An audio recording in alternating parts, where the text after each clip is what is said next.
So much for following a van back to the hideout. Of course the Titans decided to present Mav with some actual kidnappers the moment he went out on the street. Koda had stood in a stunned silence after Mav had hung up, questioning the cosmic joke at play which ruined his plan.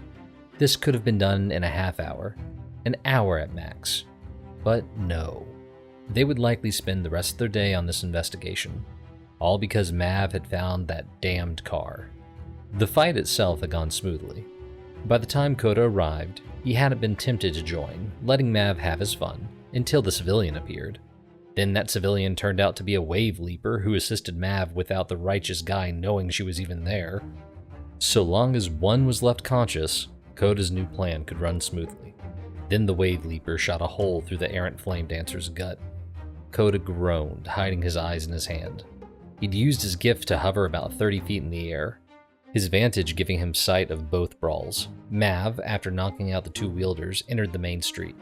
There, the third fake worker stood, hand clenched over a wound in his gut. The yellow uniform became stained in scarlet. The man fell, blood pooling along the street. The wave leaper stood, trembling slightly, her upper body surrounded by water. Mav had spotted the two.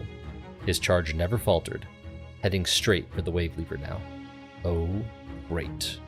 Koda tried to reach out with his gift, but Mav was too close. Mav wrapped the shocked wave leaper in a strong embrace. Yelling a move's name, then the water turned to steam. Koda flew down to them, landing by the injured man who grasped the wound in his belly. "Let me go!" The civilian shrieked. She was squirming in Mav's grasp.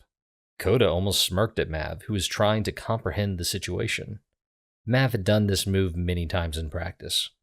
Grapple a wave leaper who guarded themselves in water, then release a controlled dose of fire outward to remove the shield while leaving the leaper relatively unharmed. He needn't have done that to an ally, however. Brain working as quickly as a tortoise trudging through tar, Mav's eyes widened. He released the civilian, blushing. "Sorry," Mav mumbled. "Didn't know." "That I helped?" the wave leaper said, affronted. She didn't appear to be one strong enough to punch a hole, even a tiny one, through a person. She was a little shorter than Koda, which meant she was a good half-foot shorter than Mav, and had a glare hotter than a frizzy orange hair, which was pulled back into two uneven tails. Her attire was bizarre given the winter season. High-waisted short shorts and a blue sports bra. Koda spotted a small red nylon bag atop a red blanket, likely how she kept warm. Another quick scan revealed the location of her mark. The tattoo all wielders were required to have visible on their skin. Her wave leaper's mark, however, was beneath her left clavicle, partially obscured by her sports bra. 2 rows of 3 bumps which overlapped each other, representing waves. "I was moving fast and," Mav said. "Aren't peacekeepers supposed to be aware of their surroundings?" the wave leaper interrupted. "Can't you tell?" The fake worker groaned, huddling into himself. They ceased bickering, the wave leaper biting her lip while Mav's eyes widened. "Koda," Mav said.